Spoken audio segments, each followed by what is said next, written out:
There is a moment in every life when the body stops cooperating.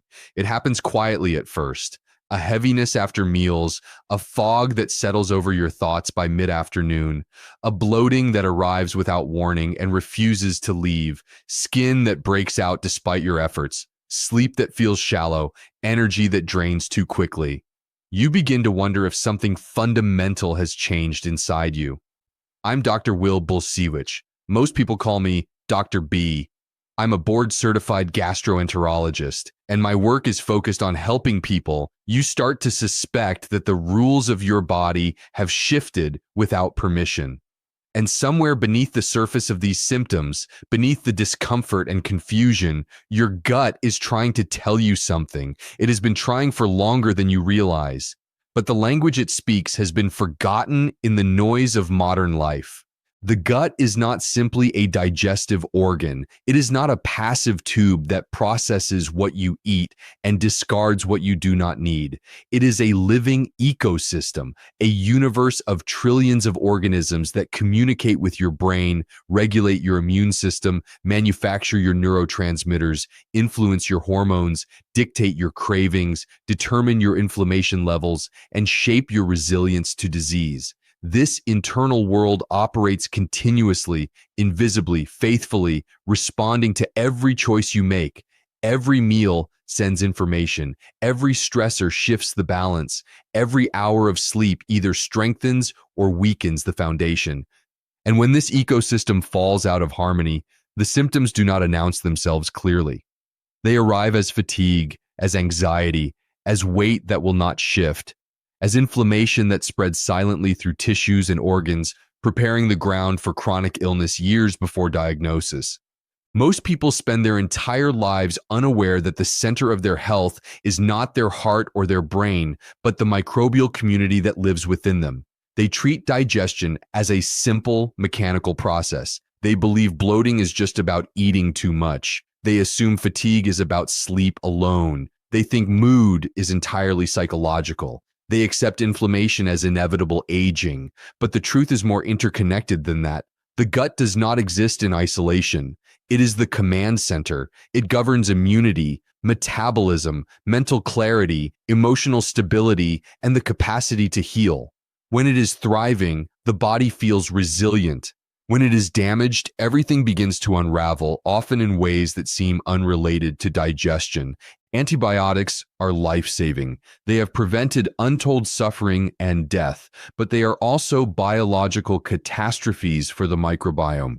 They do not differentiate between harmful bacteria and beneficial ones. They destroy indiscriminately. A single course of antibiotics can eliminate entire species of microbes that took years to cultivate. And when those species disappear, the ecosystem destabilizes. The diversity collapses. Opportunistic organisms move into the vacant space, inflammation rises, the gut lining weakens, metabolic signaling becomes confused, neurotransmitter production falters, the immune system, which relies on microbial training to distinguish friend from foe, loses its calibration, and the person begins to experience symptoms that do not seem connected to an infection treated months or even years ago.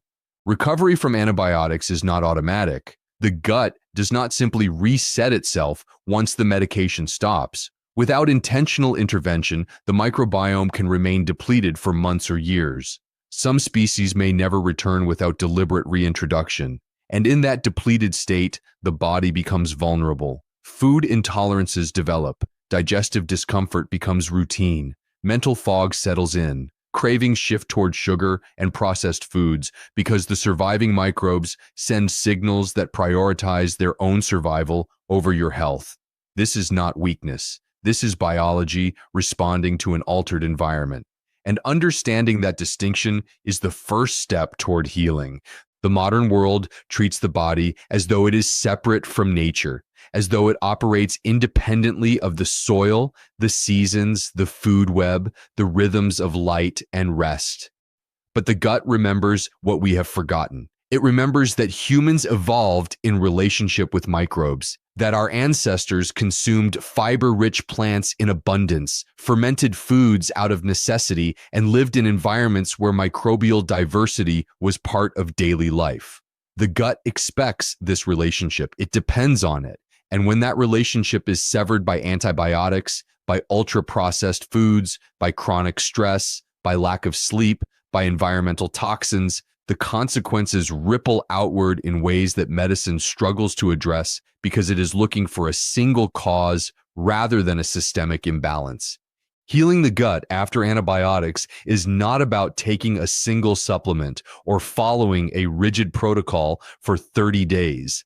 It is about understanding that the microbiome is an ecosystem, and ecosystems recover through diversity, consistency, and time. You cannot force recovery, you cannot rush it, but you can create the conditions that allow it to happen. You can stop feeding the organisms that weaken you and start nourishing the ones that protect you. You can reintroduce complexity into your diet. You can give your body the raw materials it needs to rebuild the gut lining, calm inflammation, and restore metabolic balance. And you can do this through food, through rest, through reducing unnecessary stressors, and through the patient accumulation of small daily choices that compound over time. The first principle of restoration is diversity. A healthy microbiome is not defined by the total number of bacteria, but by the variety of species present. Diversity creates resilience. It allows the ecosystem to withstand disruption. It ensures that no single organism dominates, and it enables the production of metabolites that regulate inflammation, support the gut lining, communicate with the brain, and influence immune function. After antibiotics, diversity is the single most important factor to rebuild, and the most effective way to rebuild it is through fiber. Fiber is not a nutrient. It is not digested by human cells. It passes through the stomach and small intestine largely intact, arriving in the colon where the real work begins. There, trillions of microbes ferment fiber into short-chain fatty acids, particularly butyrate, acetate, and propionate. These molecules are not waste. They are biological signals. Butyrate, for example, is the primary fuel source for the cells that line the colon. It heals damage, it reduces inflammation, it strengthens the barrier that prevents toxins and undigested food particles from leaking into the bloodstream. When butyrate levels are low, the gut lining becomes permeable. Inflammation rises. The immune system activates, and the body begins to attack itself, setting the stage for autoimmune conditions, metabolic disorders, and chronic disease. But fiber does more than produce butyrate. Different types of fiber feed different microbial species. A diet rich in diverse plant foods creates a diverse microbiome. A diet limited to the same few foods, even if those foods are healthy, creates a monoculture. And monocultures are fragile. They collapse under pressure.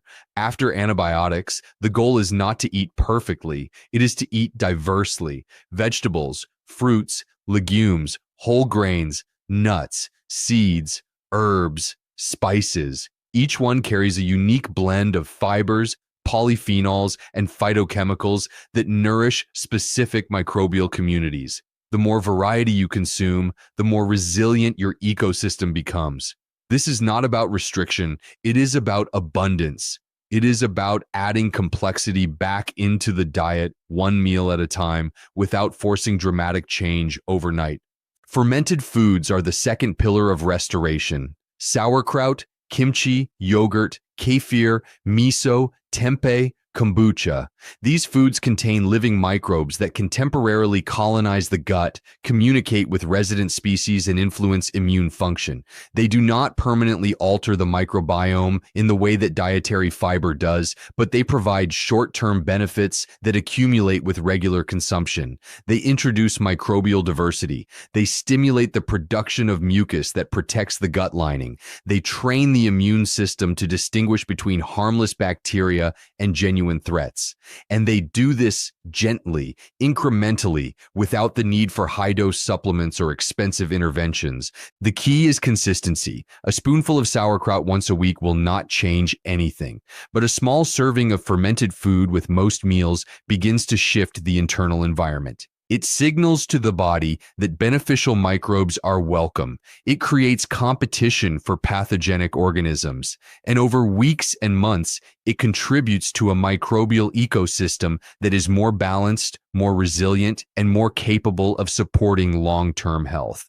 This is not magic. It is ecology applied to the human body. And it works the same way restoration works in nature, slowly, patiently, through consistent exposure to the right inputs.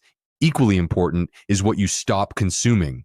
Ultra-processed foods are designed to bypass the microbiome. They are pre-digested, engineered for rapid absorption, stripped of fiber, and loaded with additives that disrupt microbial balance. Emulsifiers weaken the mucus layer that protects the gut lining. Artificial sweeteners alter microbial composition and glucose metabolism. Preservatives suppress beneficial bacteria. Refined sugars feed opportunistic organisms that promote inflammation and dysregulate appetite.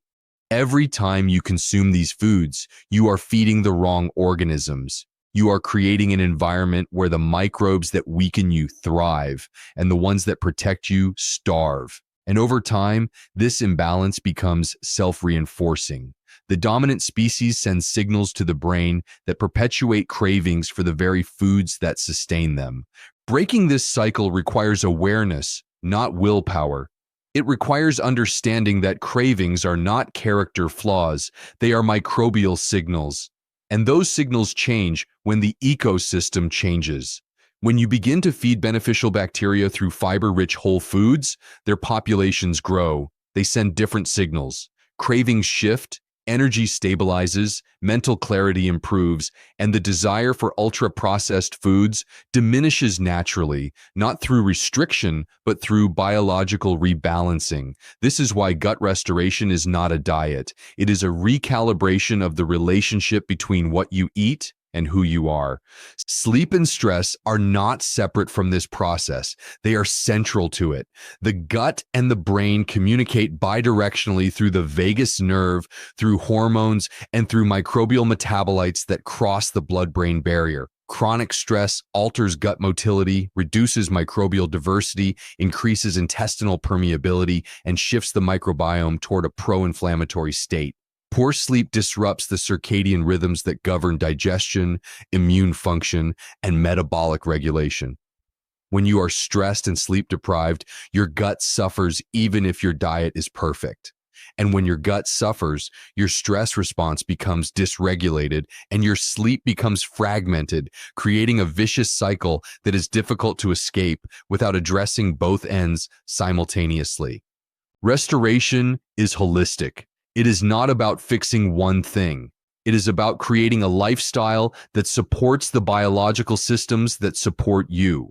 It is about recognizing that the gut is not separate from the mind, from the immune system, from the hormones, from the skin, from the energy you feel when you wake up. It is the foundation, and foundations are built slowly, with care, with intention, and with the understanding that there are no shortcuts to resilience. The timeline of healing is not linear. There will be days when the body feels lighter, when energy returns, when digestion flows smoothly, and there will be days when symptoms resurface, when progress seems to stall, when doubt creeps in. This is normal. The gut is not a machine that responds instantly to inputs. It is a living system that adapts over weeks and months, not hours and days. The mistake most people make is expecting immediate results. They change their diet for a week and become frustrated when nothing shifts. They take a probiotic for 3 days and wonder why they still feel bloated. They underestimate the depth of disruption and overestimate the speed of recovery. But the body does not operate on the timeline of impatience. It operates on the timeline of biology, and biology rewards consistency, not intensity. What matters is not perfection. It is direction. It is the cumulative effect of choices made repeatedly over time. A single meal of processed food will not destroy the microbiome, but a pattern of processed meals will. A single night of poor sleep will not destabilize the gut, but chronic sleep deprivation will. A single stressful week will not cause lasting harm, but unmanaged chronic stress will. The body is forgiving when given the chance to recover. It is resilient when treated with respect, but it requires consistency. It requires you to show up for yourself day after day, not through force, but through gentle discipline. Not through restriction, but through nourishment. Not through fear, but through understanding. The story of gut health is the story of identity. The microbes within you influence your thoughts, your emotions, your energy, your cravings, and your behavior. They are not passengers. They are participants. And as the composition of your microbiome changes, so does your experience of being alive. This is why gut restoration feels so profound. It is not just about eliminating bloating or improving digestion. It is about reclaiming clarity.